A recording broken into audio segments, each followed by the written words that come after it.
Est-ce qu'on peut vous interdire l'accès à TikTok, notamment parce que vous êtes mineur? Est-ce qu'on peut vous interdire d'aller manger un bon hamburger? Est-ce qu'on peut vous interdire de circuler à trottinette autrement qu'avec un casque? Et si vous n'êtes pas content de ces interdictions, est-ce qu'on peut demain vous interdire d'aller manifester contre ces interdictions? Alors la réponse est une réponse de juriste, ça dépend. De quoi est-ce que ça dépend? Ça dépend de l'ordre public.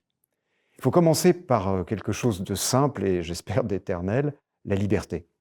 La Déclaration des droits de l'homme et du citoyen, à l'article 4, depuis 1789, vous dit la liberté consiste à faire ce qui ne nuit pas à autrui. Nous en avons chacun une idée, mais pour qu'elle puisse être partagée, il faut souvent fixer des règles, c'est la loi qui le fait, et le but, c'est de vérifier que l'exercice de la liberté ne nuit pas à l'ordre public.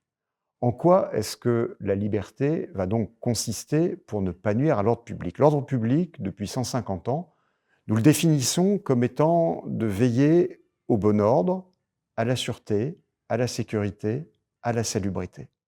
Et pour y veiller, nous demandons à la police de veiller au maintien de l'ordre public. La police, ce n'est pas la police judiciaire, celle qui arrête les criminels après que quelque chose se soit passé.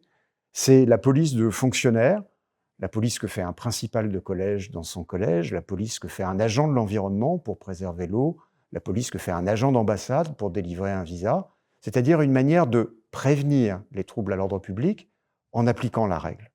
Alors si vous reprenez mes 4 questions, vous allez retrouver les grandes notions que je disais, bon ordre, salubrité, sécurité, sûreté.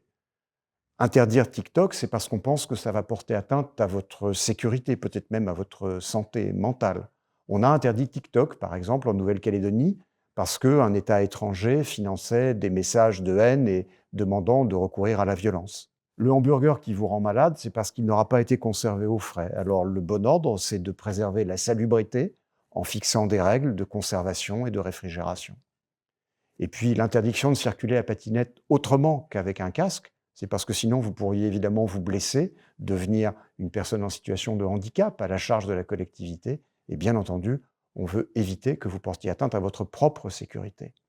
Quant à la manifestation, si vous manifestez sans prévenir, n'importe où, n'importe comment, vous troublez le bon ordre, vous troublez la sûreté, vous troublez la sécurité des piétons qui passent, et donc on encadrera la manifestation et même on la protégera le cas échéant. Alors vous voyez que l'ordre public, c'est simplement une règle d'exercice de la liberté ensemble dans l'espace public. Pas chez vous, bien sûr, c'est votre vie privée. Et il ne s'agit pas de vous imposer une manière de vivre. On n'est pas là pour vous forcer à avoir une opinion, vous interdire d'en avoir une. Vous croyez, vous pensez, vous faites ce que vous voulez, mais sans nuire à autrui. Retenez donc que l'ordre public, c'est d'abord une question de liberté, ne pas nuire à autrui, que cela vise à assurer le bon ordre, la sûreté, la salubrité, la sécurité, en prévenant les troubles, et qu'il revient finalement à chacun d'y contribuer.